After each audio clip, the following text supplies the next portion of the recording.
Yes, y'all. Welcome into episode 71 of the Dumb Marks podcast, your favorite Saturday brunch bunch, the best four-man booth in the business, back at it again.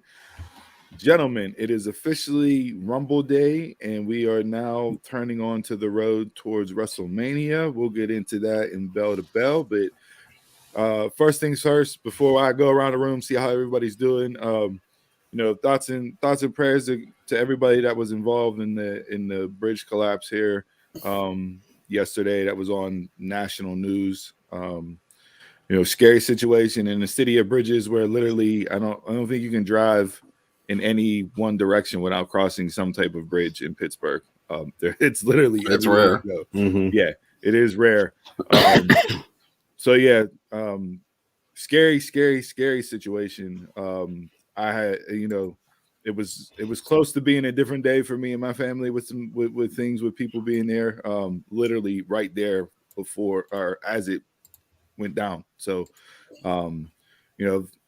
blessings to everybody that was there and those that were, up above, keeping eyes on our loved ones. Thank you for that, as well as everybody else that was involved there. So, need to get it fixed. Obviously, it's a big deal. And the day it happens, the president's coming to talk about infrastructure. So there you go. And it's not just here in Pittsburgh; it's literally everywhere. But we don't dive deep into those type of topics. Just wanted to give thoughts and prayers to everybody there with that situation. So, all right. With that being said, how we doing? How we feeling? We good this Saturday morning? The sun's shining. We kind of got a break from the snow, although it's supposed to be back tomorrow night. I'm over it. I need to find a job in a warm weather state. So to warm up this week. Heat wave at 40 degrees. Mm-hmm. Yeah, well, it's gonna punch us in the face one more time with another snowstorm, or I guess just additional snow tomorrow night into Monday. So there's that. But we all good. Donald, you got the Pimp D going. You ready? Yeah, I got the new ones on. Bigger, better than ever. I thought you were coming in with like the Kim K size lenses. Oh, not that big. Like half your forehead. No, not that big. On the shades. Yeah, I don't got that type of money. There's knockoffs. We know how to find the knockoffs. We got somebody that knows somebody, or somebody that knows somebody that got them off the back of a truck. You don't know those people, right? Yeah. Change his name to Big Time Dawn. Yeah, I'm going. That's it. Is that your Royal Rumble persona for tonight? No. Just Rumble season. I'm ready to see what's going to be in store for tonight. Intro wise, we got anything to cover intro wise to get into here? Just have one piece of gaming news. So if the video game market wasn't stuffed enough with enough companies, Apple, they are rumored to be creating a video game system. Now that for the last couple of months, they've been poaching Microsoft workers who worked on the Xbox to come up with plans and ideas and stuff around a system. Now, they technically didn't say a new physical box system. They said it could be that. It could be VR, since Sony's touching it, and Samsung, their main phone competitor, have the Oculus. Or it could be like Game Pass, just have their own little thing. So look like in the next couple of years, Apple will be sticking their foot in the video game wars. I think we touched on this a couple of months ago. I saw an article. I think it was Apple and even Netflix. Yeah, was talking about getting stuff that it was just gonna be automatically able to stream on your TV and play. I don't know what you would need controller wise or anything to actually play it, but they were talking about getting into it on that end of things. So they have started already. Netflix has already? Yeah, there's some games on there already. Not a lot. I think it's just testing the waters out with it right now. Because I know eventually that's what Microsoft wants to do. They want to have the Game Pass installed in TVs. So when you buy the TVs, there's no more Xbox system. There's an app already for you to plug in your controller and just plug in your information and start playing from there. That's probably what their end game is. Yeah, I still don't trust Apple. I had 3 iPods down a year themselves. So I'm like, yeah. You gotta quit buying the iPods off the back of the truck. I was just gonna say, I don't think you bought iPods. Spend retail, bro. No. And then You bought and then, pods. and then plus I think too with Apple, since they have the name, their stuff's gonna be more expensive. Mm-hmm. They have a system, not a system, but like a gaming thing already, like where you could subscribe to it and play games like unlimited gaming on the iPad or the iPhone and all that. Yeah. I don't know if you can play like through Apple TV or not, but I know like you can at least do it on there. The games I've looked at, the games didn't really interest me a whole lot to ever want to do it. But Yeah, I think all remember you need for that is like a Bluetooth controller. back in the day, they used to have a system called a Pippin, but it was just nothing but like a Macintosh just hooked up to a monitor, basically just playing Apple IIe games. That was like really nothing. But this, I mean, they want to probably dive into the full thing. So yeah, Sony, Nintendo, Microsoft. Here's another competitor. You think accessories is high now? Wait till I get that Apple logo. Get that $100 controller. I mean, we talk about the wrestling wars all the time, quote unquote wrestling wars, right? With this resurgence with AEW as well as all the other companies that are out there. The gaming wars, man, people are making moves on that chessboard recently, and it is going to be fascinating to see how it all plays out. Like that $68 billion ain't being spent just because that you said last week, money to be made, right? So yes, yeah, this is going to be really interesting, and hopefully, as a consumer and people that do game, hopefully it will allow more access to be able to play different systems without having to drop, $700 on each system.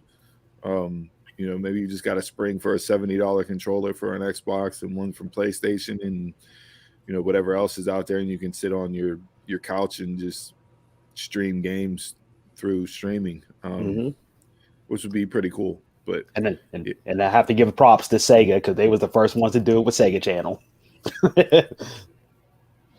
Always remember that. I forgot about Sega Channel. Yes, through the cable wire. Yeah, through the auxiliary. You thought Game Pass was something? Sega Channel did it back in the early 90s. Yeah. Jeez, that's throwback.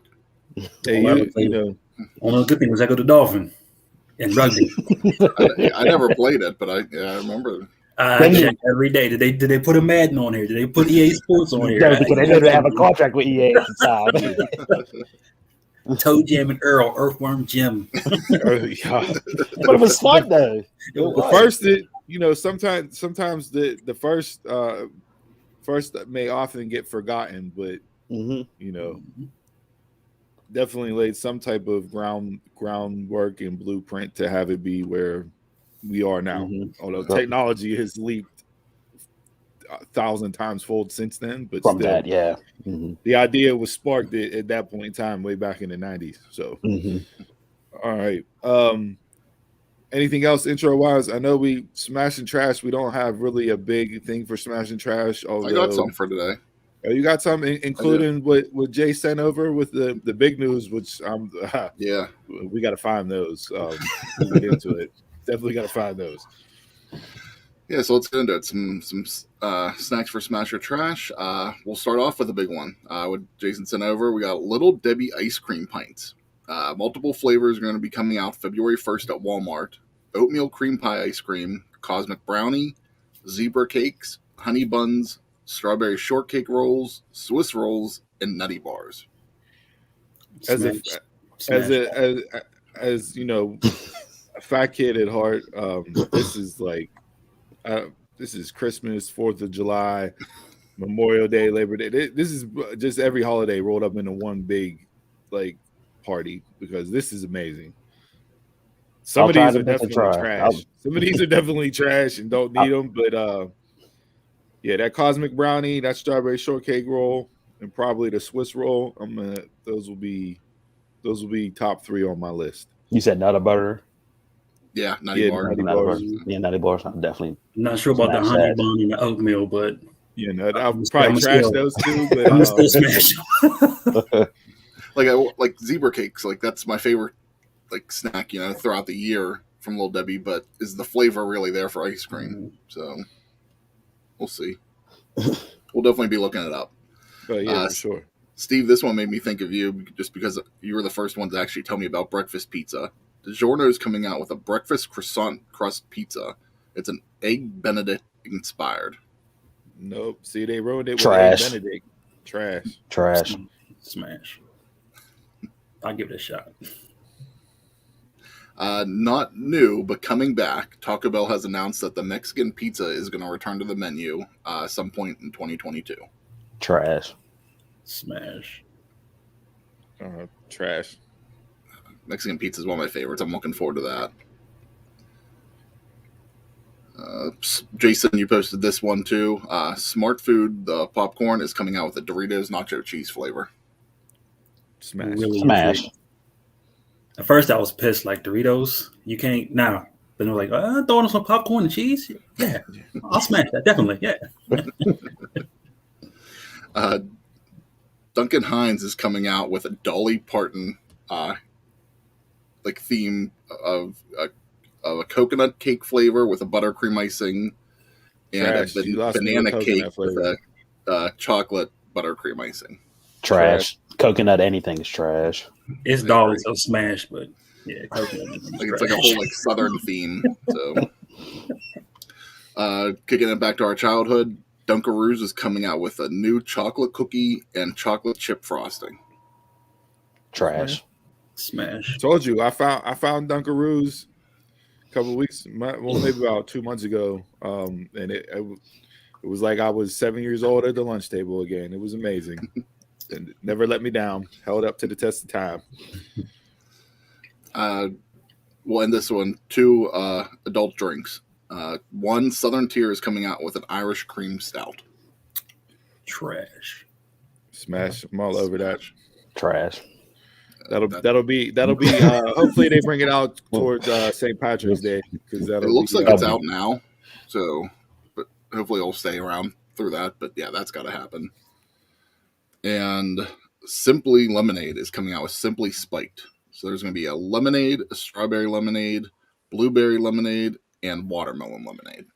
Smash. This is a smash. My wife sent this over to me the other day, and she's like, "We need to find these." So the women, how they skyrocketed Truly and White Claws and all that. These are going to go to the moon, as someone likes to say. But I'm all for these. If we're spiking up Simply Lemonades, I'm in on that. Yeah.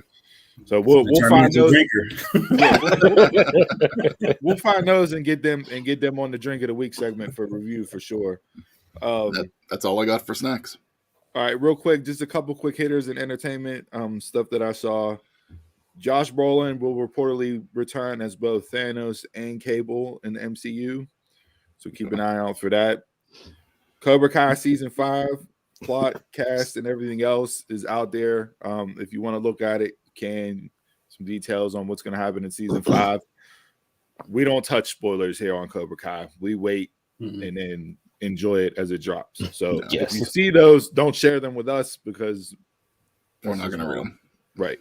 And then the MCU, we did our Marvel Roundtable a couple weeks ago. They came out and said that What If Season 2 and Secret Invasion will not drop in 2022. That will be pushed back to at least 2023. Okay. So I just need Josh Brolin to return in Goonies too. What's that? I just need Josh Brolin to return in Goonies too. With Josh Brolin coming back at those the 80s were so wild. Like, I don't even know what to call the exercise thing that he was doing, sitting in the chair in the beginning of the movie. But with the springs, like, what was that really going to do? Like, that was like the Thigh Master of guys workouts, right? Like, what is this doing? Like, I have no idea what that was doing. It was a preview for what was to come with the cables. That's what it was. That's all that was. That was him. That was Marvel planting the cable seed that early. That's how they do. Marvel's good, but they're not that good. All right. That's it. That's all I have from quick hit stuff in the intro. So with that, let's get into bell to bell.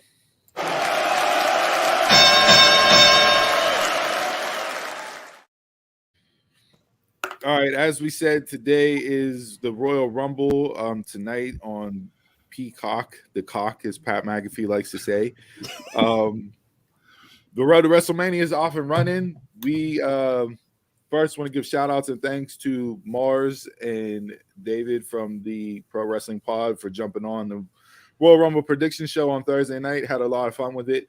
If you want to hear our takes and predictions for the Rumble, head on over to our YouTube channel, like and subscribe, hit the bell so you get notifications, and then watch our prediction show. We break everything down that will happen tonight. Also, later on tonight after the Rumble, join us live as the 4 Dumb Marks get together for our official In the Same Room broadcast since COVID hit. We are going to be out there in full effect, within the same room. So things could get a little heated in person. We've seen how stuff goes on the video pod, but yeah, we in person. Well, who knows what's going to pop off there. So tune in for the Royal Rumble. There it is. I'll make sure to bring the rappers, all right? Tune in live for the Royal Rumble recap show after Rumble goes off the air tonight. So with all that being said, I guess before we jump into kind of the question and bird's eye view topic of wrestling that we've been doing lately each week, SmackDown last night. As Donald and my name goes, 3, 2, 1, surprise. Sasha Banks comes back last night. Right call, wrong call. 24 hours before the Rumble. What do you do? Wrong call. Wrong call. Right call. She's not a surprise. Why isn't she a surprise though, Jay? Because she's on the roster. She's not. Nobody on the roster is a surprise. But she was hurt. She was hurt. She was out 6 to 8 weeks. I mean, this is no different than, Cena with a neck injury showing back up at Rumble, even though he was supposed to be out, 6 to 9 months. That's months to weeks. This was 3 weeks ago. I'm sorry, 8 weeks isn't months. That's 2 months. Like, we the whole point of it, you didn't know she was coming. Don't go. You went to the high end. Don't go 8. You made it seem even longer. It's the 8. You can cut it down. You didn't think that she was going to be in the match, and then you just bring her back the night before for no reason, just to say, hey, she's in the match. Like, why not just let it be a surprise? You got the surprise on SmackDown. But save it for the pay-per-view or whatever, the live event, whatever the hell they call it now. It's going to be overshadowed by another surprise and another surprise. Another surprise of who? Time out. What surprise could overshadow Sasha Banks coming back? Bailey. If she's in it, Asuka, if she's in it, Ronda, if she's in it, Nia Jax, if she's in it. Whoa. Jackson, overshadowing Sasha Banks. Okay, maybe I like Nia and all, but she ain't overshadowing. But you'll get the surprise factor of like, oh, she was fired. I'll give you Bailey because her and Sasha are on the same level. I'm not giving you Asuka, and I'm definitely not giving you Nia Jax. Give me Asuka. Ronda to me is a different category of surprise because her run wasn't that long to begin with. It soured at the end. She soured on the fans at the end. The fans soured on her. So I don't know if that's like you're going to get the response that you want with that type of surprise. But yeah, I mean, Sasha's arguably the best woman in the company. And you mean to tell me her being out and not scheduled for the Rumble, gonna miss the Rumble, don't know how they're gonna work her into Mania because she's missing the Rumble, and then you just slap her on Friday night? Like, if you get Bliss, depending on which version you get. Yeah, but she's already come back. She's been back for a few weeks now. I would have rather seen her be a surprise in the Rumble too, other than the segments they've been doing. It was like the injury just happened, so everybody was like, "Oh wow, she's really going to miss it." 3 weeks ago. Everybody thought she was going to miss Mania. Yeah, completely. 3 weeks ago. Again, yeah, 6 to 8 weeks. Look, I was too hurt to show up today, but I showed up. Surprise! Listen, hurt your lower back because you slept wrong does not count. Right? I mean, look, you could obviously it's one of two ways, right? It could be you put her on Friday night because you're going to have, more people watching Friday night than you would on a pay-per-view traditionally, right? When we think of pay-per-views traditionally, right? Because you're not getting 2 million pay-per-view buys. That's it's not something that happens. So you bring her back to generate buzz to get people to tune in tomorrow night to see what she's going to do in the Rumble. Or you save it for that Rumble moment and do it on the Rumble itself.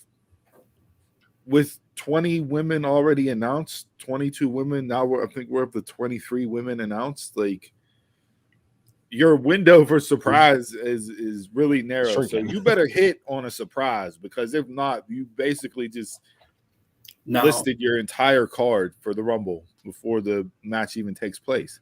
Now, let's say she's not 100%. Would that change your mind? No. Because if she was surprised and instantly got thrown out, how would you feel about that? That would change your mind. You're like, what the fuck are they doing to Sasha? Yeah. That would change your mind. Now, if she came back tomorrow or last night, and she's already expected to be in there, she gets thrown out. Now, whatever time, you wouldn't be as disappointed. No, I'd still be as disappointed. If they bring her in and just toss her out, it just then that's a waste. Why even put her in it? Why even put her? Yeah. Why just do it because she's a name? You need a body. You could have got somebody else. Body. Yeah, get somebody else. You got a couple of women that work down the performance center that could have been a body instead. Who? Just put who on the last name. Just put who on the end of the name. I don't. Yeah. I don't particularly like the fact that they did what they did last night, but it's over and done with. We can't put the cat back in the box. So yeah, we'll take it and move on. It's just whether or not it was a missed opportunity to have it be more buzzworthy than what it was. To me, with them bringing her back last night, I think it shapes more for her to get eliminated early. Yeah. Than her coming as a surprise in the Rumble. To me, that would expect her to have. Did it already change your mindset? Run. So it's just already changed your mindset. It changed my mindset to the fact that they just brought her back and they're going to have her get eliminated early for no reason. Just to hit a number on SmackDown. Probably that's it. Or just to hit a number on the Rumble. So Sasha should be somebody that's in your last 5 in a Rumble. Period. Point blank. Any Rumble she's in. Yeah. But if they do bring her back, brought her back and throw her out like immediately, just to get in there, that meaning she's still hurt, meaning that they should have never brought her back. Yeah, I agree. Mm-hmm. And I can't even think of a person in the Rumble to eliminate her quickly, because the only other reason why you do that is to eliminate it quickly to lead to that being her feud that's going to go to Mania, right? Mm-hmm. For her match at Mania. So who would that even be that you would go, oh, she took out Sasha and I'm instantly excited to see them face off at Mania and go at it. Like, I can't even think of anybody to have that. Like back in the day, we had the oh shit. It was Bayley. When Maven took out the Undertaker and eliminated him from the Rumble, nobody thought that was going to happen. Mm-hmm. As a way to springboard Maven. Mm-hmm. There's nobody in this Rumble that's a Maven type to eliminate Sasha that you're like, oh shit, they just took out Sasha. Like, maybe Raquel. Oh, you want to be somebody new if they're bringing her up? Because I can see Bayley doing it. But do we really need Bayley Sasha again? I mean, we're gonna watch it if it happens, but yeah, you're gonna watch it. And then why would that be the first feud that you would do with both of them coming back? From it, yeah. Like, Bayley's a free agent. We don't even know what brand she's on right now. Well, there you go. Or Bliss. Have one of the free agents do it. We don't know where they're at. Wasn't Bliss drafted to Raw? Was she? She's on Raw. She's on Raw. She's on Raw. She wasn't drafted. I don't know, man. Well, Big E was drafted, and he's on SmackDown now. So I mean, I don't think he's officially on SmackDown. I think people were reading the tweet wrong. So yeah, so we'll see what happens tonight. Kickoff show starts at 7. Main pay-per-view starts at 8. Then again, we'll be there to give our reaction and breakdown as we go down the road to WrestleMania. Not sure what time yet, so whatever time Rumble goes off, we'll be on not too long after that. Yep. And they gotta build towards selling out Jerry's World twice in 2 nights, and ticket sales right now, they got a long way to go for that. So we'll see what they can generate buzz wise to get people to show up and sell out, close to 100,000 people each night. And they're about halfway there last I saw. So yeah. For each night or just for one or for each night. So I don't know if those are package deals. You get one night, you get the second night. Like I didn't see that. I'm assuming you would have package deals, kind of like how when we went to AEW when they did the first Rampage, we got Dynamite and Rampage. I think it's just like what they've done previously, that you have the option to do the package for both, or you can just do one if you want. Right. So yeah, there's that. All right. Anything else real quick to touch on before we jump over to just general wrestling and some general wrestling questions to deep dive into instead of WWE specific stuff, because we covered a lot on Thursday night. Let's get into it. All right. So this week we have an overall arcing question this week, which will tie in a lot of stuff that we saw during the week, and I'm sure it'll branch off to different areas. But Jay, you posed this question to everybody, so I'll let you ask the question, and then we can get into it and break it down. My question was, what do you consider wrestling, and what do you consider sports entertainment? Because like right now, WWE gets a knock for being sports entertainment, but there's wrestling. It's the same wrestling you grew up on. AEW and all the other GCW, all those are considered wrestling, pure wrestling, or not pure, but pro wrestling. Yeah. Pro wrestling. But you're getting more of the hardcore stuff. You're getting more of the ECW type stuff. In my eyes, that was never truly wrestling. So what's the difference? And how is it all not sports entertainment? So before we go in and chop this all down, this has been something that I've seen go on the Twitter timeline for a little while now, and typical, like most arguments nowadays, you're either all the way on one side or all the way on the other, right?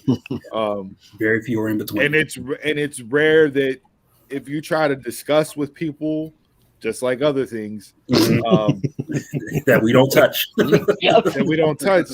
But you can't even get the discussion rolling because it's just automatically extremes peppering my points to show that I'm right and you're wrong. And there's no open dialogue. Oh, you're a fanboy of this or a fanboy of that. Right. But the interesting thing that I see is not so much I'm so set in my ways one direction or the other. It's more of an age difference, and it's more of the older wrestling fan, like our generation, and maybe the generation above us, that really dislike the product that's being presented nowadays from not just WWE but the majority of companies. So I guess if you grew up on that late 70s, 80s run of pro wrestling where they hated the Attitude Era. Wrestling was supposedly real and people looked like wrestlers and not just, kayfabe was intact. That walks into a gym type deal. That tends to be where I see the biggest difference in this argument or this topic as far as what's real wrestling and what's not. Some people argue that none of it's real wrestling and it's all sports entertainment. So you guys, whoever wants to go that side, I'm on it's all sports entertainment, because if you got skits, promos, and all that, it's all sports entertainment to me. But there's been promos in pro wrestling. That's how you drew. Yeah, I mean, yeah, but you're getting like backstage skits and all this stuff. It's I think more back in the days, the budget and TV wise and that they they didn't do your backstage vignettes and all that stuff. It was out in front. Yeah. You know, there was nothing like the NWA, and then NWA has carried that over now into their format. They stuck with the same way where you walk out to the announce desk and you cut your promos. That's like the truest form of, I guess, what we grew up on. Right. You saw, TBS with WCW Saturday Night, or back in the, you saw the Horsemen come out to the front of the desk. Dusty come out to the front of the desk. Magnum T8, you saw those guys come out and cut the promos. It wasn't backstage stuff. So at some point, and this is probably where Vince comes in, he decided to take it from out front to behind to give it a different look, different perspective, right? But it was still being done throughout that time. It hadn't changed from that standpoint. I think the video packages and the 24/7 build, like those type of things, that's all sports entertainment that's come in. And again, that's WWE led for the most part. I would say, for me, whenever I look at pro wrestling, anything North American based is sports entertainment. It all has like little things, like good way to put it. Not, everybody tries to be a variety show in a way. I more so, I think I look at AEW these days like early days ECW, like 95, 96, when they were kind of like that variety where you had some pure wrestling, you had some hardcore, you had some lucha libre. They had just a variety of wrestlers, and that's kind of like where I put AEW, where like GCW is more 98 and 99 ECW, where it's all hardcore all the time. So it's a niche product in a way too. Like you find the company that works for you. But for me, like a New Japan or any of the British companies, they're more pure wrestling because that's the style that I like. Whether Pro it's wrestling, Noah. Yeah, whether it's the strong style or just like the more technical, like mat based, you get that there. And I would put that more into a pure wrestling standpoint than sports entertainment. But yeah, I mean, we saw this with ROH before they left, right? They came back with the pure wrestling tournament. That's what kicked off their return from COVID. And that was an amazing tournament, amazing matches. It was heralded by people that watch pro wrestling as, oh, this is pro wrestling, not sports entertainment. And it's like, okay, but do you have to do an entire show of that style to be considered pro wrestling? Or is pro wrestling just strictly what you see in the ring? Because if you add anything else in, you can argue that it's all going to be for entertainment purposes, which a la would make it then sports entertainment. So how do you, I don't, it's hard to say that just because you're adding in a promo or something else, like it takes away from it being pro wrestling and just automatically makes it sports entertainment. I feel like if you've added segments, you've become sports entertainment. If you add like say the spelling challenge or MJF and Jericho singing. Yeah, if you added that, you officially become sports entertainment. And I get it because you have to put on a show every single week that you can't just give wrestling 24/7. Yeah, because the people paying the bills are not going to like it when ratings go down. So to me, that's all sports entertainment. And I hate when it gets a knock for that, for being called not wrestling. Donald? The stuff in the ring is wrestling, of course, and the promos. I consider that all wrestling. Yes. But like with Jason, everything else, if you add a segment to it, if you're doing street fights all the time and everything, that's not wrestling to me. That's low budget Hollywood, stunt and stuff. And I don't consider like any of the street fights, GCW and all that. I don't consider that wrestling at all. So it's funny that you brought up GCW, both you and Chris, because their pay-per-view happened last Sunday, this past Sunday at the Hammerstein. It was sold out months in advance with literally one match being announced They were arguably the hottest company coming out of 2021 into 2022.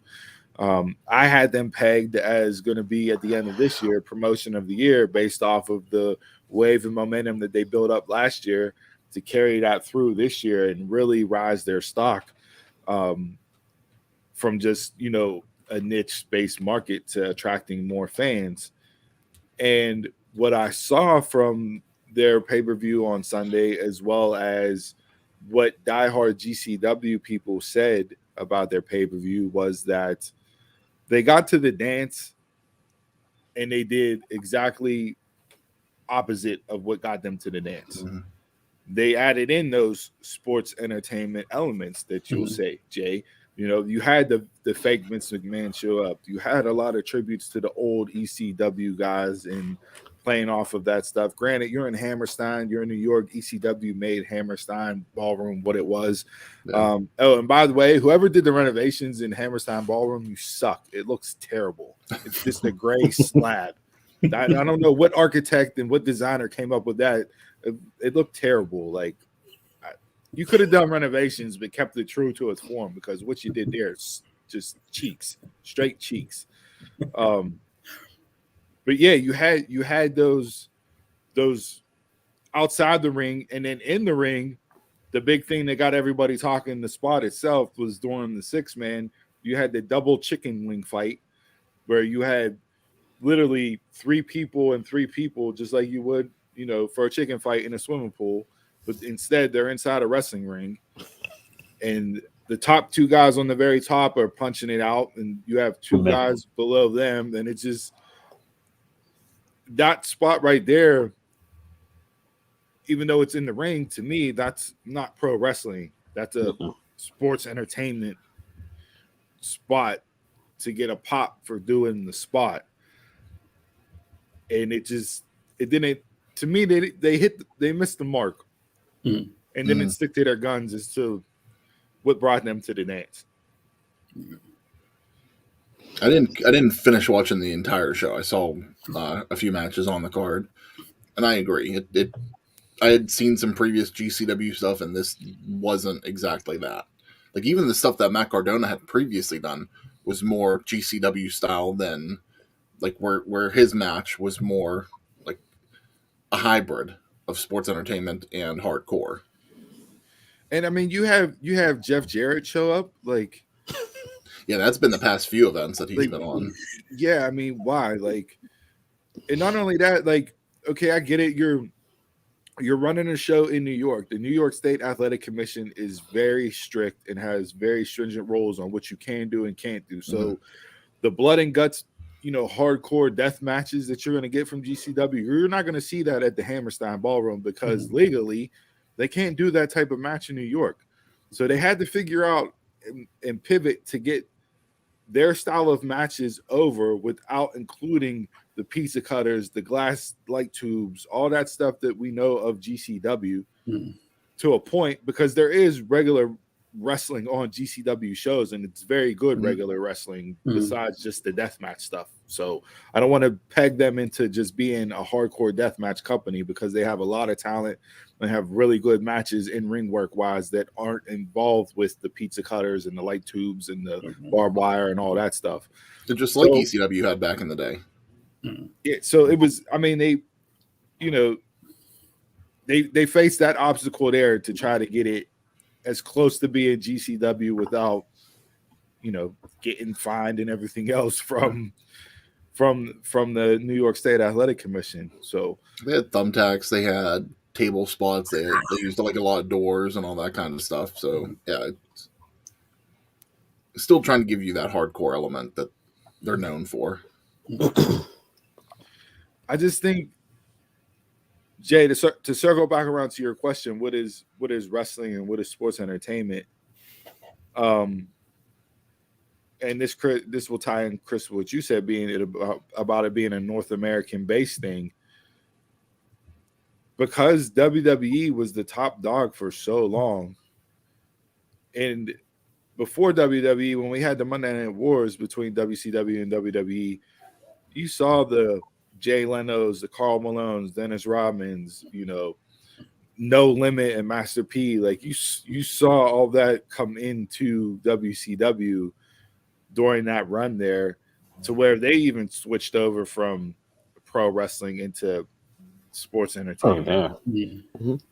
And I think it all circles back to what everybody has said in some form or fashion.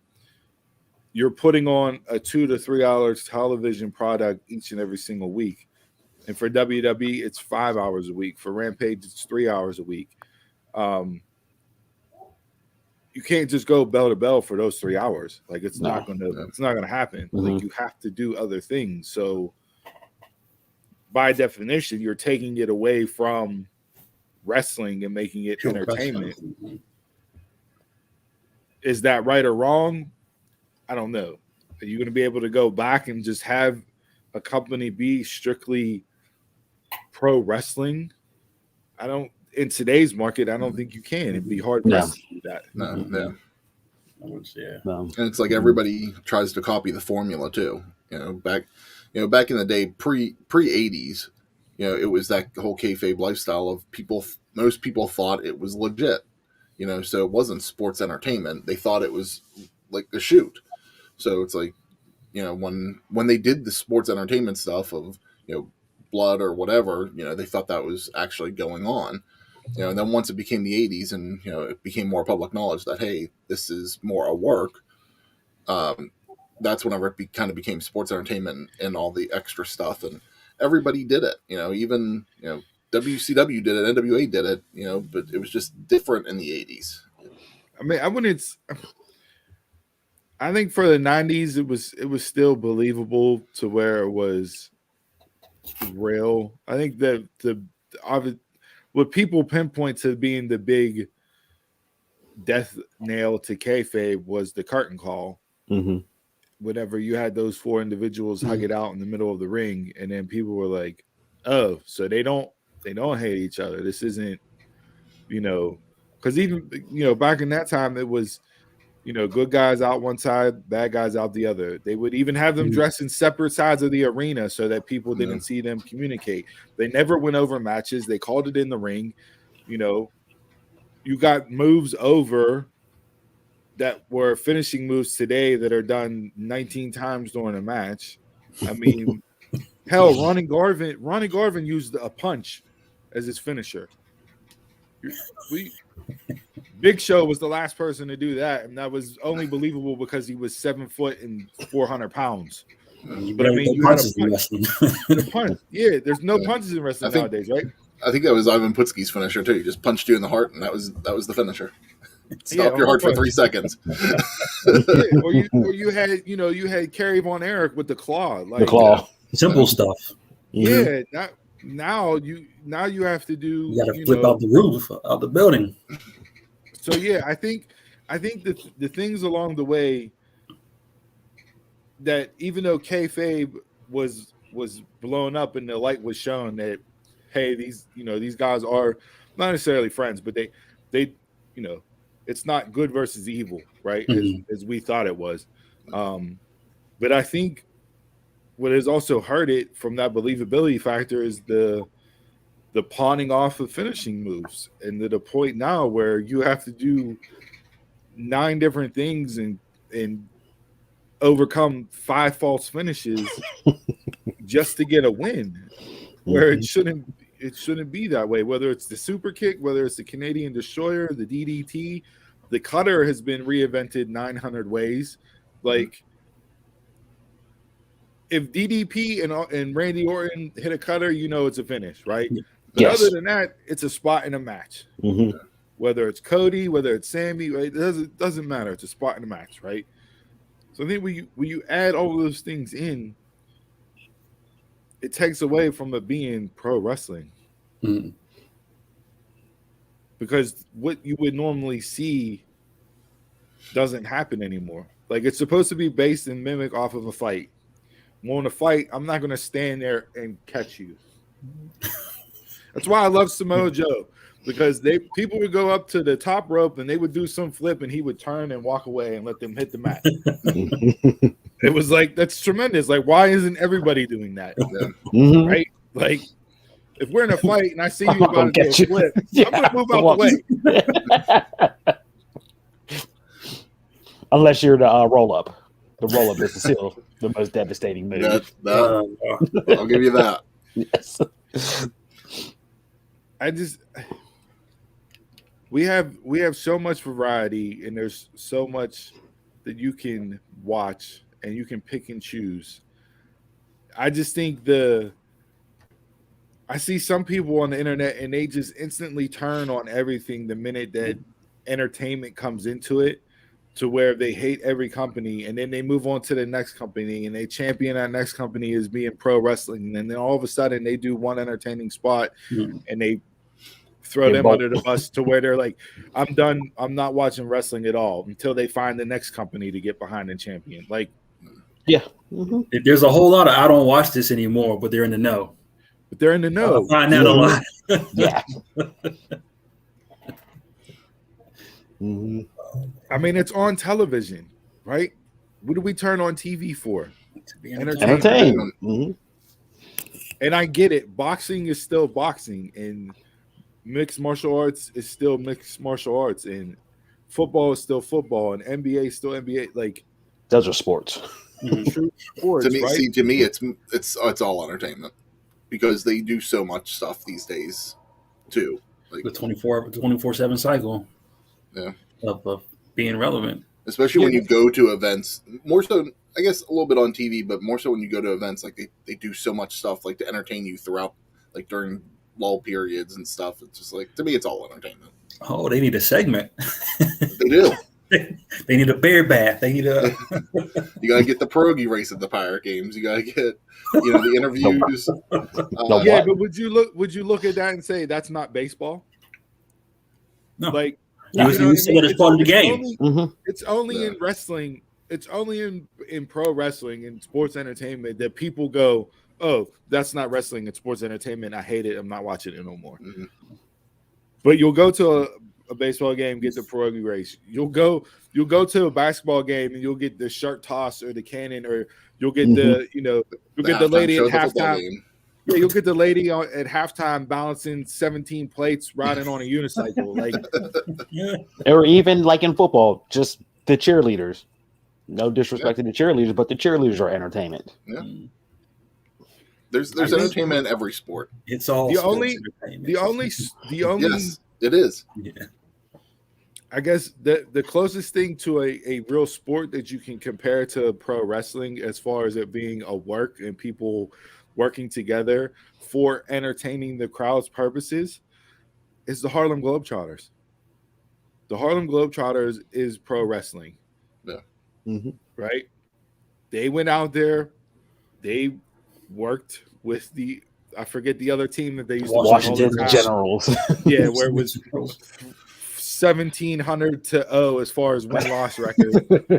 But you're out there, you're playing basketball, you're doing special moves, you're doing big-time dunks, and then in the meantime, you're doing segments where you're bringing kids out on the court, you're doing all these other things. Like, that is the only equivalent that I can draw a linear line from pro wrestling to sport and say these are the exact same things, is the Harlem Globetrotters and wrestling.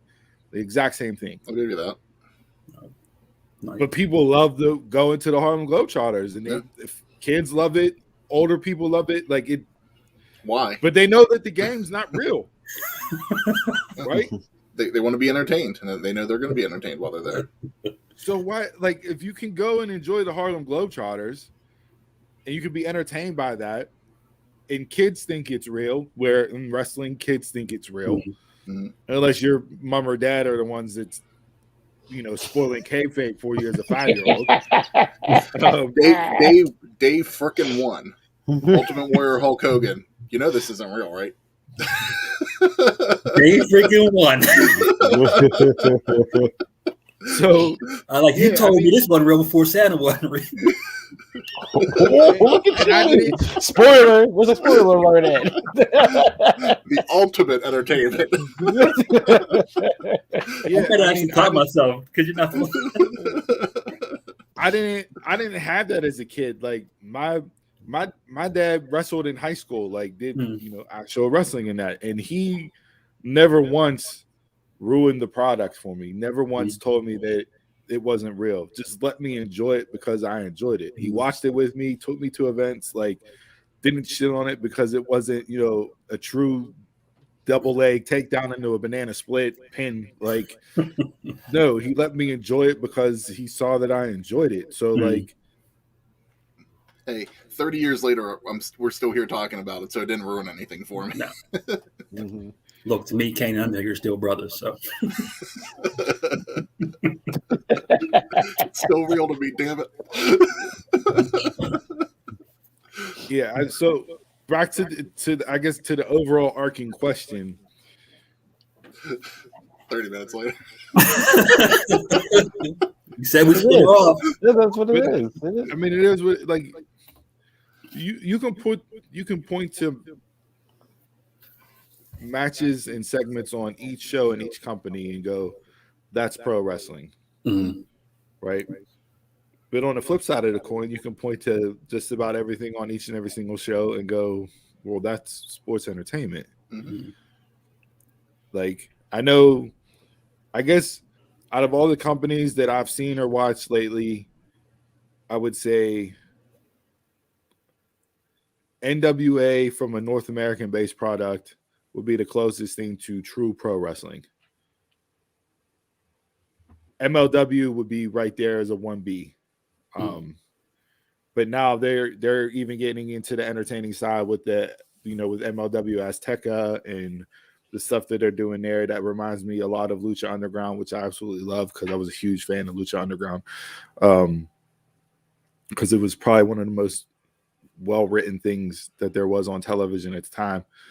But from a North American standpoint, those would probably be the two that I go are most pro wrestling based. And then from the globe, I would say Pro Wrestling Noah would probably be number one, as far as just strictly pro wrestling and not entertainment. They have guys that look the part. They fight as if it's a fight. Finishers are finishers, and that's it. New Japan had that for a while, but I think that was more just because of it being a strong style and the choreography and the spots and everything else that wasn't there in New Japan. But as you see more athletes come into New Japan, they've moved away from some of that, especially here in the States with New Japan Strong. People look at that and go, this isn't New Japan, this is entertainment. Well, where's it located at? Yep. It's in the States. What are they trying to do? Catch the eye. Gain an audience in the States. So you have to cater to your audience. Like, there has to be some give and take there in order to get eyes on your product. I mean, there's entertainment in New Japan, but like you get, like, for me, the groups, like the Bullet Club, Chaos, and stuff. That's where you're getting the entertainment provided from them. I mean, you got people like Yano, but you got Yano and like that do the comedy wrestling. Yeah, but I mean, even that people, that's another thing that blows my mind. Was people get so mad with like a Yano or Colt Cabana, what Colt used to do. And now we have like Orange Cassidy and Danhausen. Like, there's been that comedic wrestler all the way back to the beginning. Like, it was just done differently. They've taken it and they've evolved it. Like Bobby the Brain Heenan, comedic genius in the ring.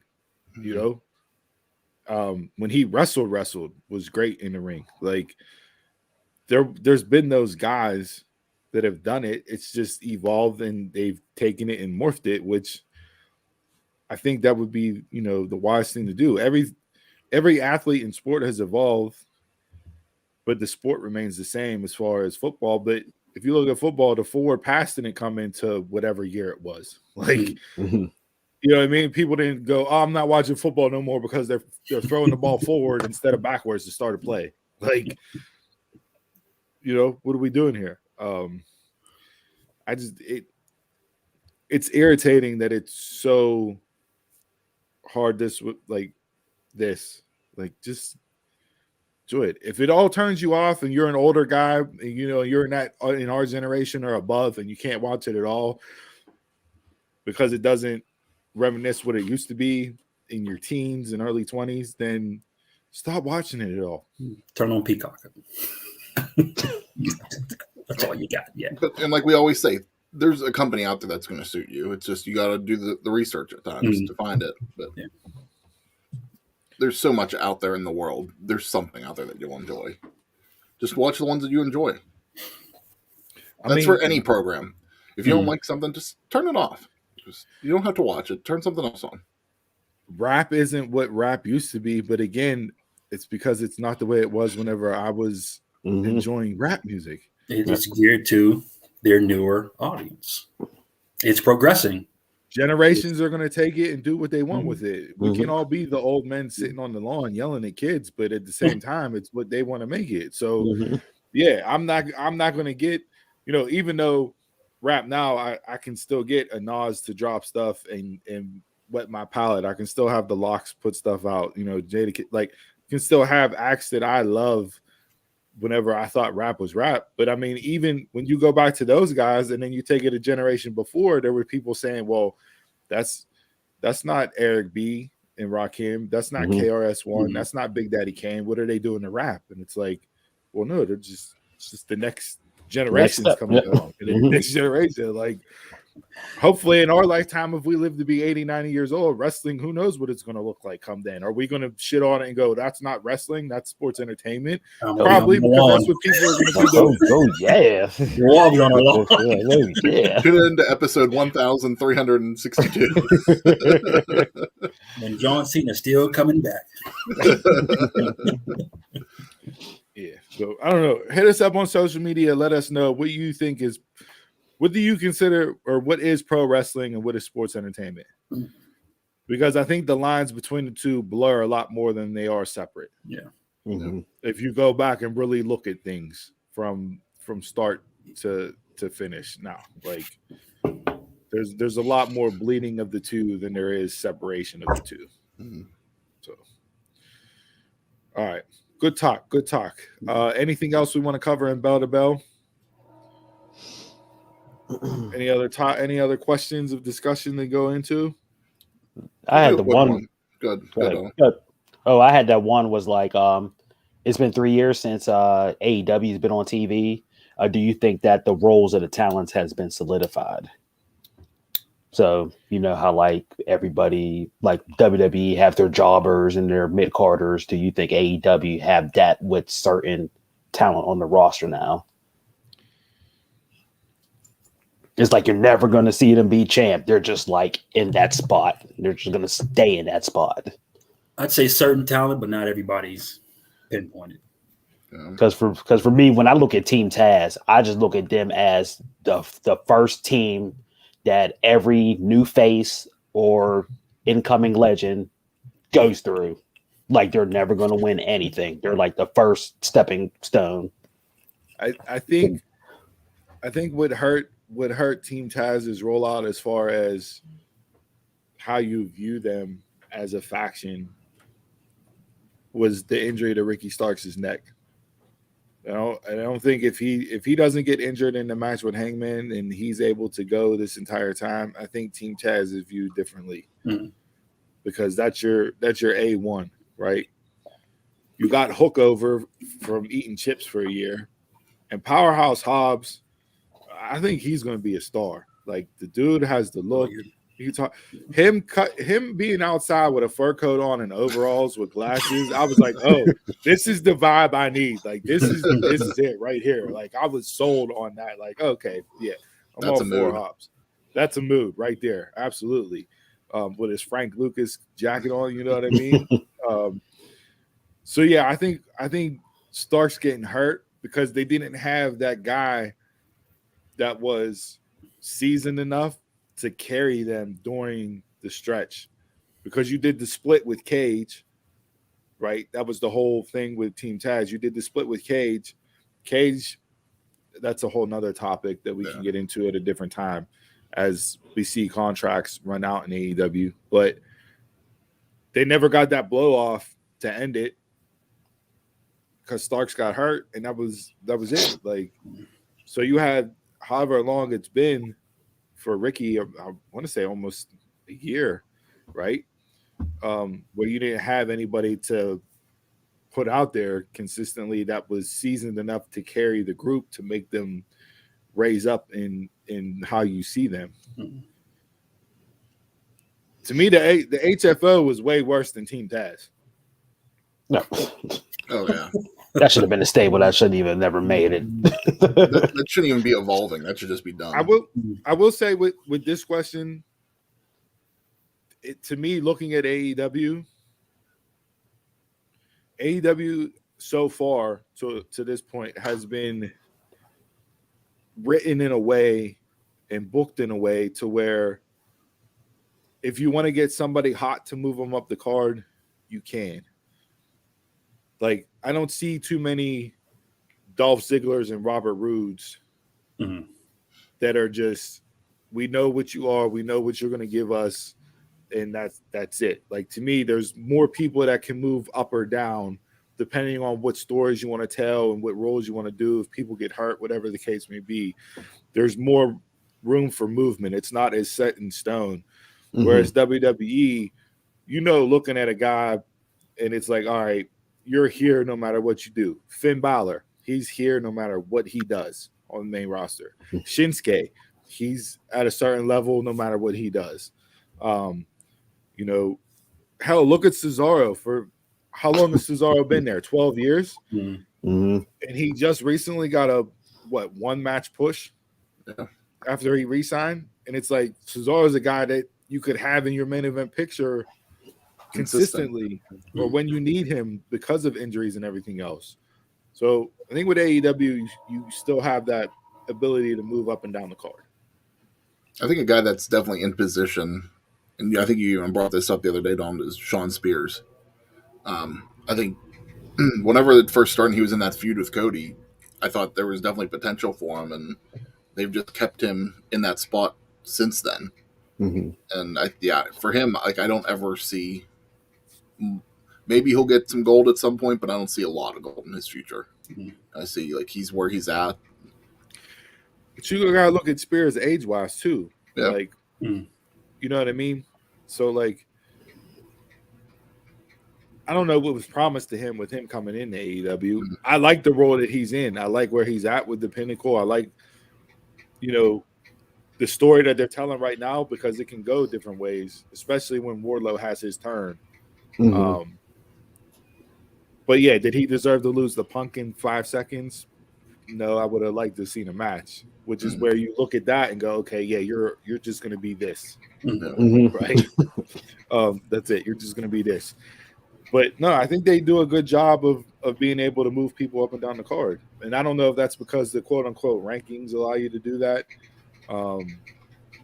Because that's your crutch that you can fall back on. Hey, based off of your win-loss record, you're at number 4, where like we look at you and go, oh, well, you're a low card guy. What are you doing at number 3? Like, Mhm.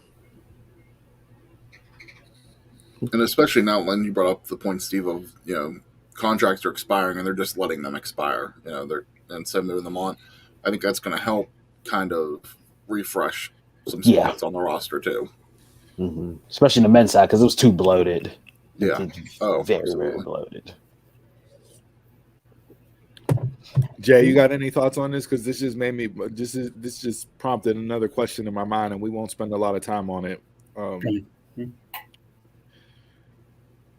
For everybody out there with AEW haters that said, "Oh, they're just WWE light, and they're just signing everybody from WWE to be WWE," on TBS. Hangman's your heavyweight champion. Britt Baker is your women's champion. Jungle Express are your tag team champions. Jade's your TBS champion. Sammy's your TNT champion. None of those people were in WWE. And they're all young pillars of the company. So if you're on that side of the argument, does your argument even have validity at this point?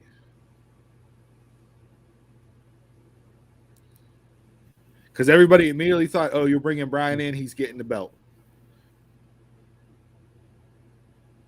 And Same. Will he have the Same belt? can be said with Ruby in the TBS championship too. Mm-hmm.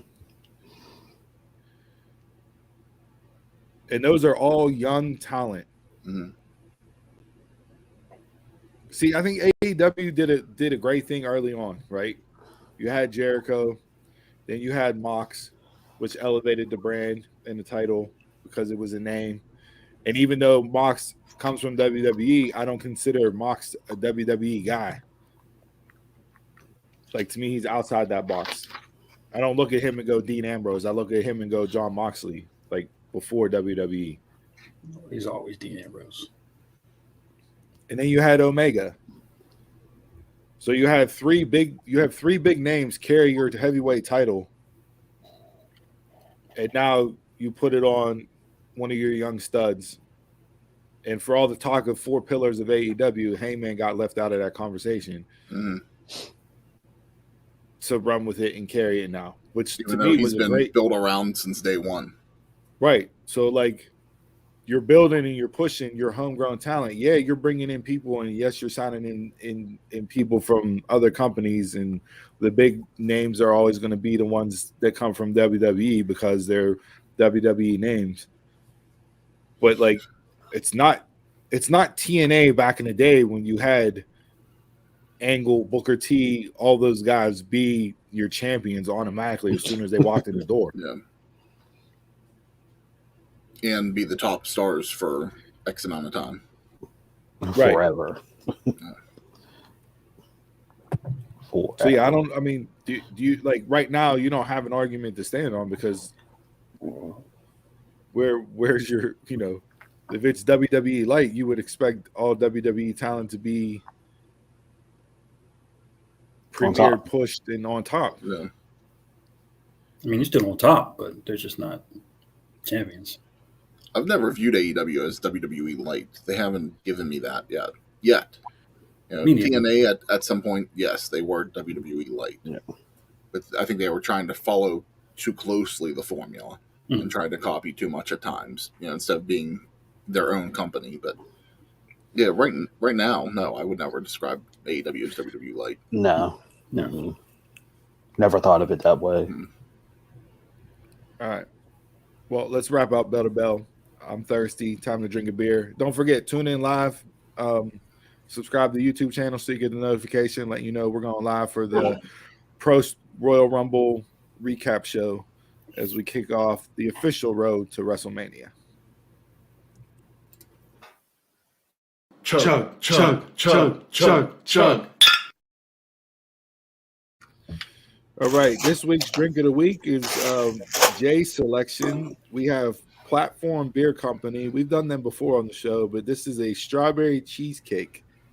So porter with the drink and the one got to go.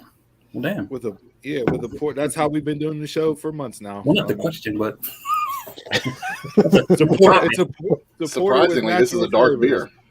Oh, it's 5%, 5.8% alcohol by volume. He just saw strawberry cheesecake and automatically. I didn't notice the porter either. Yeah, you didn't see the Bones coffee at the top. They're brewed out of Cleveland, I did Ohio. see that. So that was on my timeline the next day. No, the same day we bought it. It was on my Facebook. It's because once you talk about it, Facebook does it. So let's hope this beer is better than Baker Mayfield, as Britt Baker likes to say, since they come out of Cleveland, Ohio. I definitely smell the strawberry. Smell the coffee too.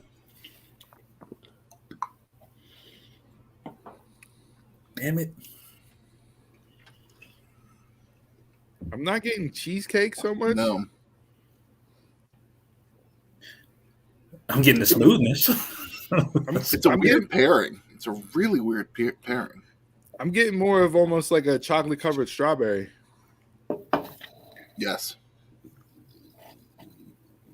But coffee chocolate.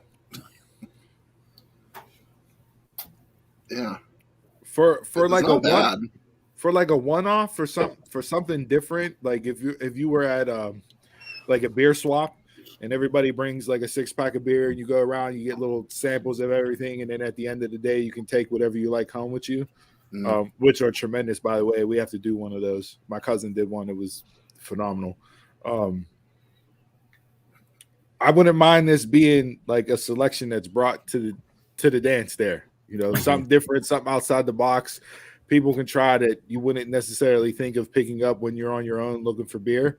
I definitely get chocolate covered strawberry from this more than strawberry cheesecake.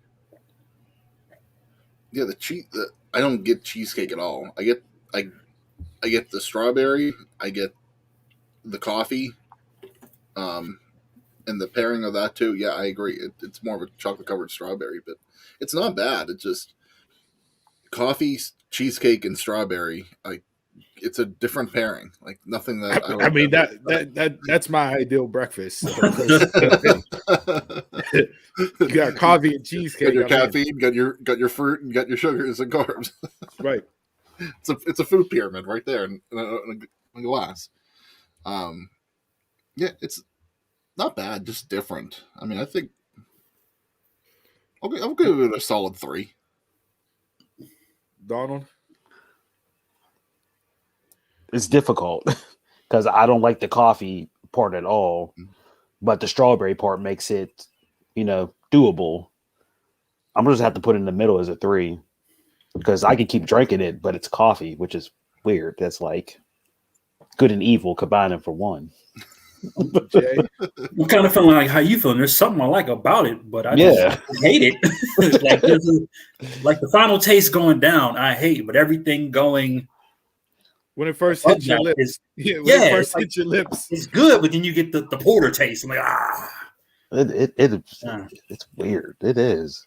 I think Jay, you just said it right there. I think if this wasn't a porter, I think the flavor profile would be a lot different and probably better than having it be a porter. Like I said, I'm not mad at this.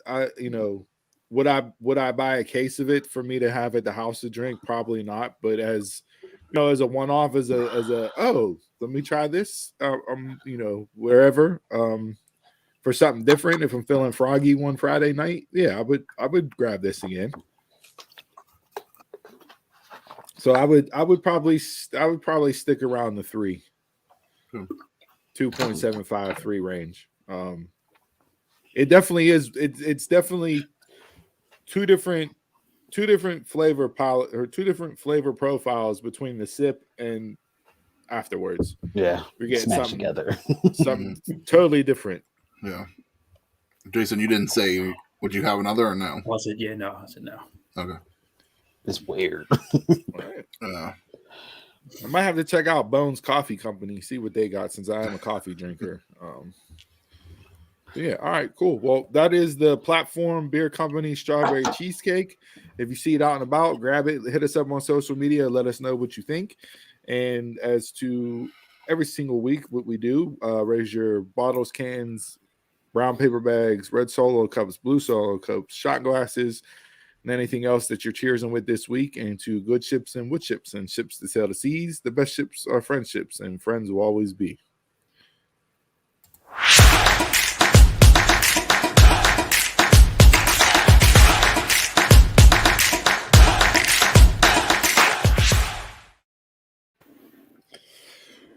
All right, this week in sports, we saw the Pens lost in a shootout in overtime last night, so they are now 17 of their last 20 wins, but they still get the extra point for the overtime last night. Yeah. Still staying hot, still playing unbelievable.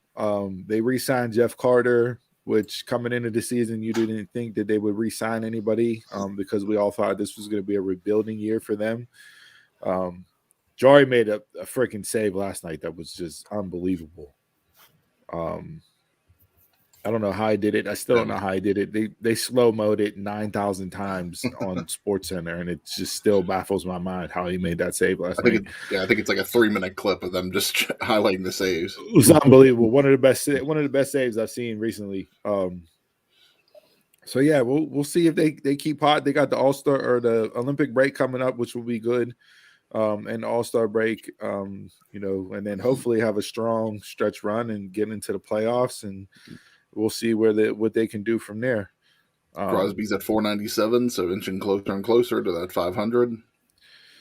Yep.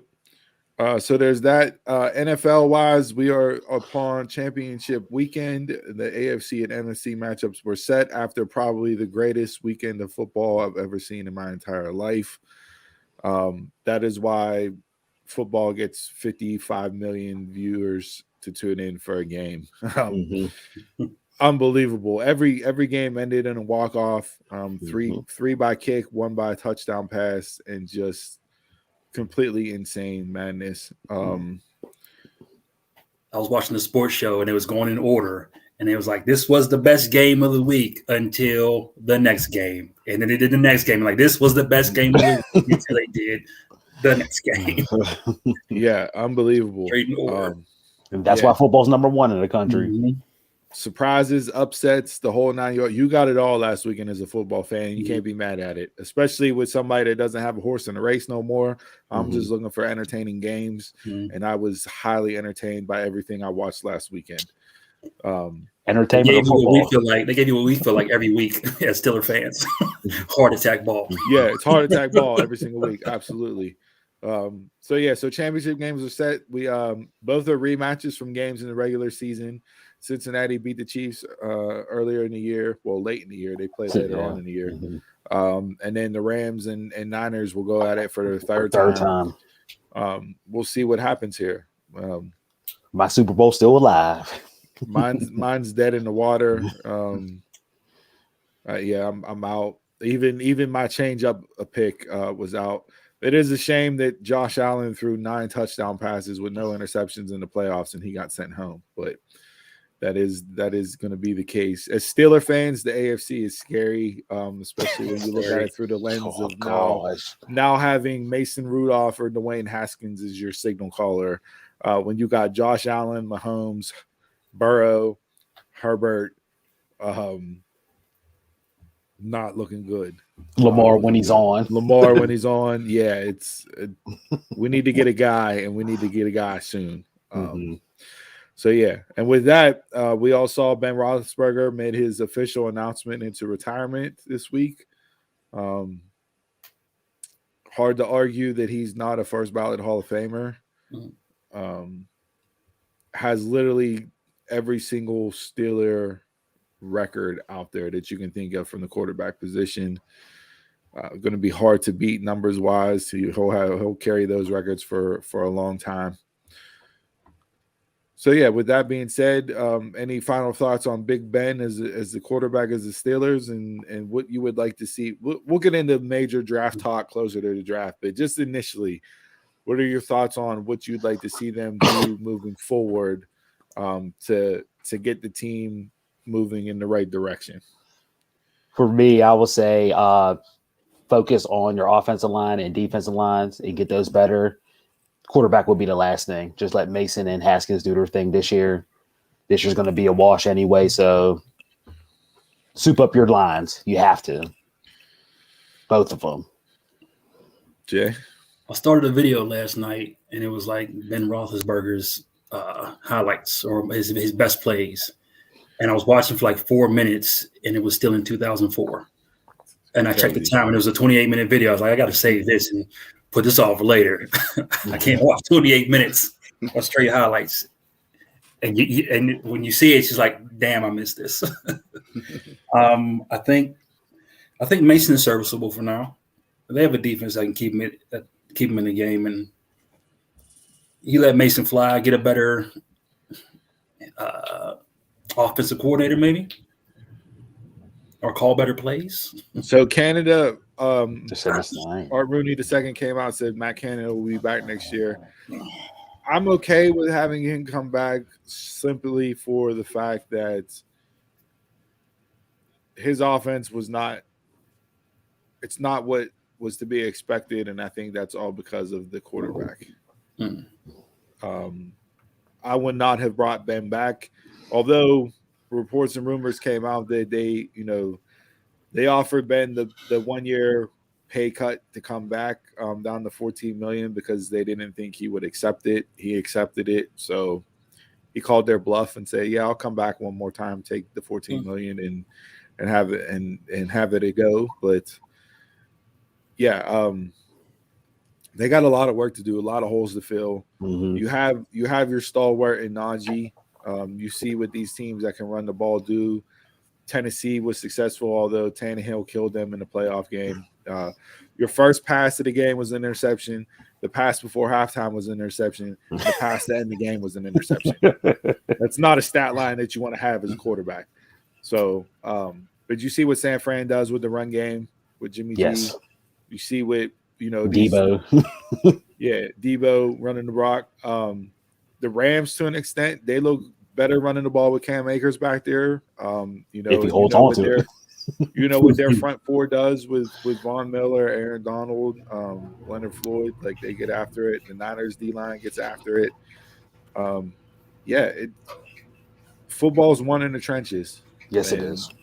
As important as the quarterback position is, you ain't got a good O line and you don't have a good D line, everything else tends to fall apart after that. So I would be okay with them, either bringing in a veteran or somebody like that. But first round, you gotta take a tackle, you gotta take the center if he's there. Yes, you do. I think Kendrick Green's more of a guard, and Roethlisberger even said he'd have a good career as a guard, not as a center. So if they can get Lindenbaum out of Iowa, shore up him at center, you can plug him in for the next 10 years like you did Pouncey, kick Kendrick over to Green, and then we can fix other things. But it'll be interesting to see what moves they go. I don't necessarily want a first-round quarterback this year because of the draft class that is first-round quarterbacks. Next year will be a lot better. A lot better. So, yeah. But, hey, we'll see how that plays out. But, yeah, congrats to Seven. Hell of a career. If you had to rank him, Eli, and Phillip Rivers, 1, 2, 3 out of that 04 draft class, who you put in 1, 2, and 3? Ben, Eli, Phillip. Yep. That's what I will say, too. Yeah, it's hard to argue that. I definitely think Ben is clear-cut 1. Phillip and Eli, there's more of an argument there, even though Rivers didn't win any Super Bowls.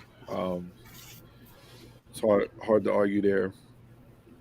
I guess if you go by rings only as your main status, then that was kind of my criteria. Rings. Yeah, you put Eli up and above. So, all right. Anything else from the sports world? Locally here, we saw the PIAA vote on Aliquippa's appeal.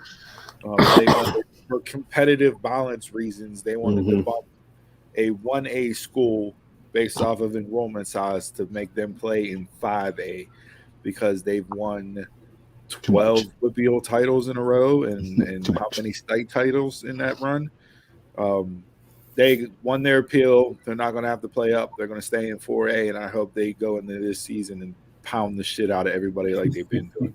I'm such an Aliquippa fan this year. It's unbelievable. Yeah. If they were closer to where I live, I would go to more games because that's how hard I'm riding Aliquippa this year. Based on I think a lot of people are. And piggyback off of that, the NFL Foundation gave them $250,000 to fix up their stadium. Yeah, to tear down their stadium and rebuild it. They got $250,000 from the NFL. That town, for what it is, the amount of Hall of Famers, not just players that made it to the NFL, but Hall of Famers that have come out of Aliquippa is insane.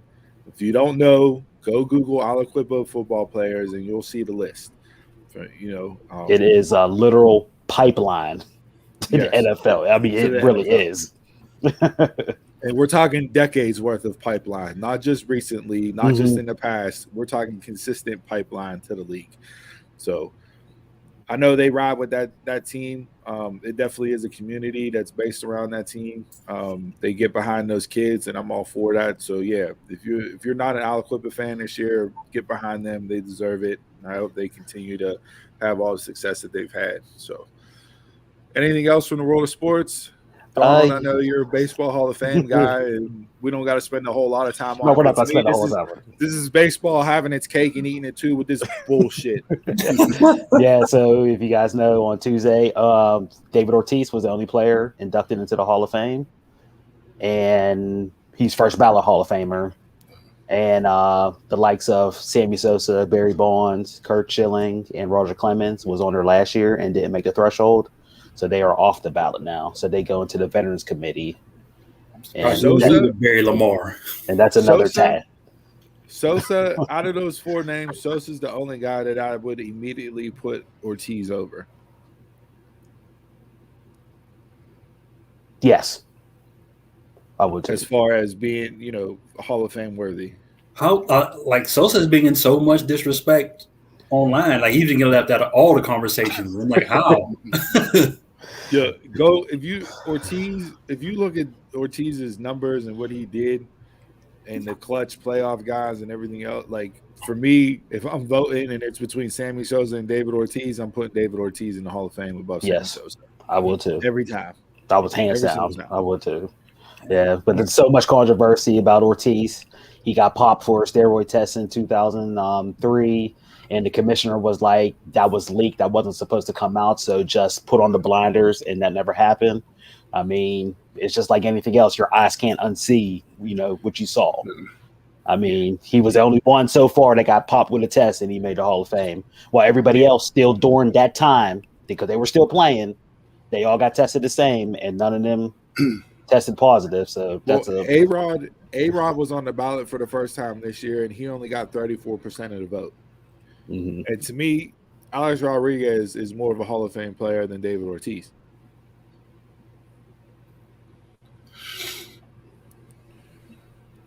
Yes, because he's an everyday player. I'll put that above a DH.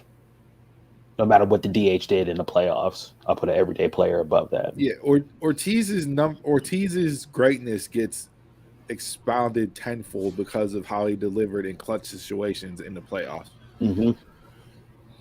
Which rightfully so. Like that goes on your resume. I'm not saying that should be a knock against you, as that's the only thing you did.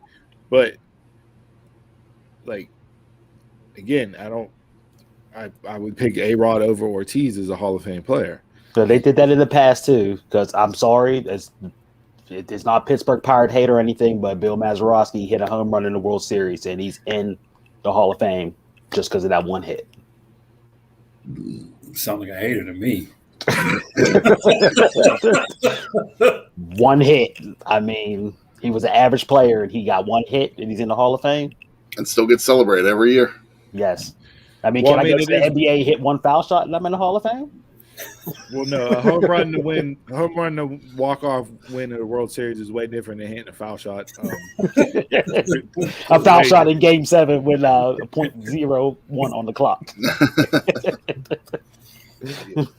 So, yeah, but baseball is so much in shambles. It's unbelievable. To me, the Hall of Fame is a farce now because of all of this. It's all these baseball writers, and let's boil this down to what it is, right? Barry Bonds and Roger Clemens were Hall of Fame players before they allegedly used steroids, because it's still never been proven that either one of them tested positive, right? But we can do the eye test and see, right? So that's circumstantial evidence, so that's thrown out. Yeah, that's thrown out. If Ortiz is supposed to have blinders, why can't the others? That's another argument. That's the thing. Here's the other thing. Besides that fact, Clemens and Bonds hated by the media. Yes. Ortiz beloved by the media. Mm-hmm. That's the delineation right there. It is. They overlooked it because he was great to them. He gave them, it's as simple as it was. Those guys have way too much power, and they think that they're the cock of the walk because they get to vote on who goes into the Hall of Fame. So I'm Mr. Important when you're a mark on a sheet. Is what it boils down to. You're a filler. You're a bubble circle filler. Is what that's all it is. You fill in a Scantron. To go back to old school, you fill in a Scantron. So they're saying with that might give A-Rod and Manny Ramirez a chance to get in. Former players who got popped by tests now since Ortiz set the precedence of somebody getting popped by a test, they have a chance of getting in. Them being that low starting off though. A-Rod to be starting out at 34% does not bode well over the next 10 years. No, it don't, especially when he got popped twice and suspended the whole season. So that's not a good look. Yeah. Mm-hmm. And Manny got popped for a whole year too, but he retired whenever before the announcement came out. So yeah. So like Chris said, we can SNL skit tonight. Yep. All right. I don't have nothing else for sports. Anybody got anything else? We can wrap it up and get in one gotta go. We're good.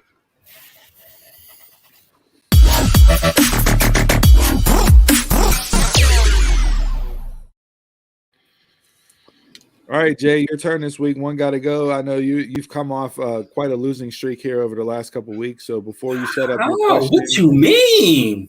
Chris, do you want to give the results from last week's poll? Last week, a lot of votes. Probably one of our most interactive polls in a long time. But the hate for Subway is real. That was a hands down. Subway gotta go. How do you turn on what fed you? What was there for you when you needed it the most? Subway. once they start cutting the bread in half and not just the top off, they weren't artists anymore. Wow. Y'all got bougie on me. Subway. I forgot all about them just cutting the long triangle off the top. Yeah. Forgot all about that. All right. What do we got this week, Jay? So I got the best-selling board games that are 2+ players. Meaning you can go from 2 to 6, 2 to 8. Hold on, before you move forward, why when that first pop up, I read top spelling and I saw Monopoly and I'm like, that's not spelling. What is this doing? Because you're a dumb mark. So these are as in order because it was one was chess, or one was checkers, 2 was chess, 3 was backgammon, then Monopoly, Scrabble, Clue, and Trivial Pursuit. All in order. Oh, so this game is invalid then. Huh? Because you did add the top 3. I had to do that's why I put 2+ players. Well, Family edition. There's 4 of us, right? We can't sit down here and play backgammon together. we can't play chess and checkers together. Like, yeah. You whisper in your ear, but this moves next. That's what you got to do, tournament style. All right. Who wants to go first? I'll start it I'm off. already gonna lose. Everybody. Yeah. Trivial Pursuit's probably one of my favorite board games of all time, so that's not going anywhere. I know Monopoly gets some hate, but I could play that anytime too. Scrabble's a fun game. For me, Clue, the movie, I enjoyed. The game, not so much. Clue can go. Like Chris said, Trivial Pursuit, that was like one of the first board games I ever played. I love it. Monopoly, in my family, that gets real heated. Sometimes the boards accidentally flip over because of cheating, because as house rules be very mean at times. Clue, I love Clue to death for being a detective and everything. Scrabble, I really never was big into Scrabble, probably because I can't spell. So Scrabble got to go. I am the word guy. The word game guy. So Scrabble stays. Clue, I like figuring out even before whatever the answer is. I try to figure out ahead of time before we even start the game. So Trivial Pursuit, I've never played a day in my life, but I love trivia. Monopoly has to go. 3 different answers. I'm ready. Yeah. Hold on. I had to get the power cord plugged into the laptop there. Almost got cut out. All right, so for me, Monopoly staying. That's a classic. I played every single version of Monopoly you could play. The Monopoly edition. The Monopoly. I want to call it I call it the Monopoly Corporation edition, but when you go around the board and you gotta stack up corporations, you're buying Xbox, Google, all that. and you have a tower with pieces. Whoever builds up the tower first wins. So like that to me cuts out a lot of the fighting from Monopoly. So but original Monopoly hands down stand. I just scooped up a new Monopoly for us to play at the house. Scrabble, was a big Scrabble guy growing up, played it a lot. Huge board game players at my grandmother's house growing up. Like that's what we did all the time whenever we were over there with family and that. So that Scrabble was definitely in the rotation there. Trivial Pursuit was what it was. I love, I'm more of a history guy. So like when you get into the specific versions of Trivial Pursuit, I'm all game for it. Clue to me is an educated attempt on Guess Who. We're just taking it up another notch, instead of the guy with the glasses and Guess Who, it was the butler in the kitchen. But I did just buy Clue for us to play. So with all that being said, I guess the game for me that I enjoyed the least out of all of these would be Clue. I got to get Clue off the board. I really thought you were going Trivial Pursuit there for a second. Yeah. Pull the swerve on you at the end. That's what I do. Yeah. So yeah, I'll go Clue. I don't think I've ever finished a Monopoly game. Well, original Monopoly, you could play that for 4 days and not have a winner. Like, you can get bailouts like General Motors did a couple times and still stay in the game. So yeah, and then there's like house rules because everybody plays like the regular way. Yeah. The house rules at my house, you got to watch the banker. Oh, I know that banker be slipping hundreds into her pile. Don't know how she does it, but she does. I mean, that's corporate America 101, right? Top guy skimming money, like Chris skimming side deals and plugging new graphics into the show without telling us. All right, so that's one got to go this week. Hit us up on social media. Let us know which one got to go. And with that being said, let's get into final thoughts.